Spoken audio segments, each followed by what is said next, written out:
Fatal influences JC Jane and Fallon Henley. I'm just going to assume Jasmine Nix is still hurt, but not hurt enough to not be on television, which is fine because I think all Fatal Influence should be together, at least on television.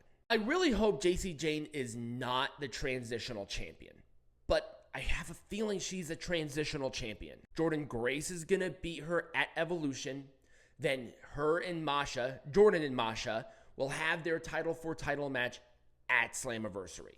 It just is the one that makes the most sense. If I were smart, I would say have shenanigans with Fatal, JC retains the title, but then make the match at Slammiversary a triple threat match.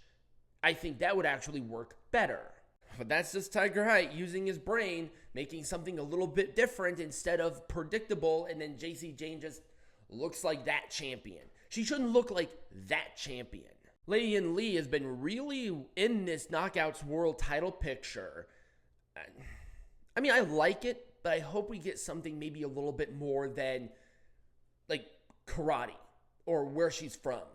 I get that she's prideful of where she's from. Cool, great, cookies and milk. But that should just not be your character. Masha's character is not being from Russia. It was at one time, but she's evolved from that. I don't know. I guess that's just me. We should have just maybe not so much in your face about it. She's a good wrestler, but it seems like Indy might be the person to beat Masha. I think that just makes more sense. Or even Tessa Blanchard.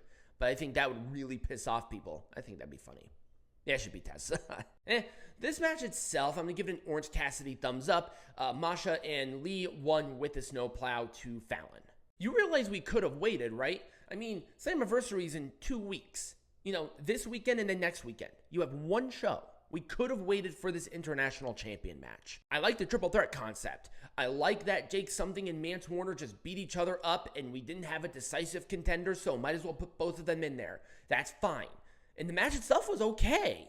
Maybe a little more weapon heavy, but keep in mind it's Mance Warner. Maclin won with KIA pinning Mance, so Jake Something still has credibility as being a person to wrestle Maclin, but we could have waited. I think maybe more of a hardcore match at Slammiversary is more needed than just on a random TNA.